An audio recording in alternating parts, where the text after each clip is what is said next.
The CEO of a family business was planning to step down. Seeking to find the right replacement, he made an announcement to the entire group. He would search and find his successor from amongst them. But first, they were all given a challenge. The winner of this challenge would be the successor. Each person was given a pot along with a seed. They all had 12 months to grow their seed in the pot to the best of their ability. Each person's pot would then be judged, and the winner would become the next CEO. Like everybody else, one man went home and did what was asked. As the weeks went by, people at the office spoke about their pots and growing plants.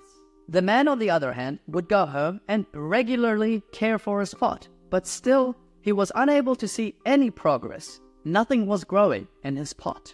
Over the coming months, the man grew frustrated. He would hear everyone at the office continue to speak about how great their plants continued to grow. And yet, no matter what he did, his seed didn't grow. It didn't even break the surface of the soil. He did everything he could. He watered it.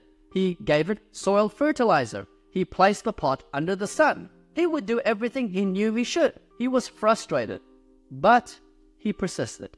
12 months passed. It was time for the CEO to judge the pots. He surveyed the room. There were great plants everywhere. Behind each of the pots were individuals who beamed with pride, except for one man, the man who had cared for his seed all year but had nothing to show for it. Nothing but an empty pot. The CEO called for the man to step forward, and then, pointing at the man with his bare pot, he announced, "This is your new CEO." Chaos ensued. How could that be? His pot is empty. That's when the CEO cut through the chaos and said, 12 months ago, I gave you all seeds. I asked you to plant it, water it, take care of it to the best of your ability. But you were all given boiled seeds. Seeds that couldn't grow. And yet, apart from this man, you all brought me pots bearing plants. When your seeds didn't grow, you replaced it with seeds of your own.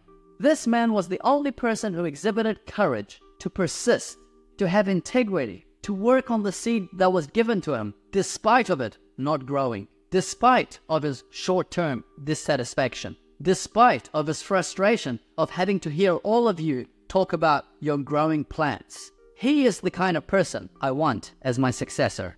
He is CEO material. Remember, it is important to remain true to our values, to ourselves, others, and what we do. We should remember that our values are not for others to see or judge. Our values are for us. Our values are to guide us through many of life's temptations, because ultimately we reap what we sow.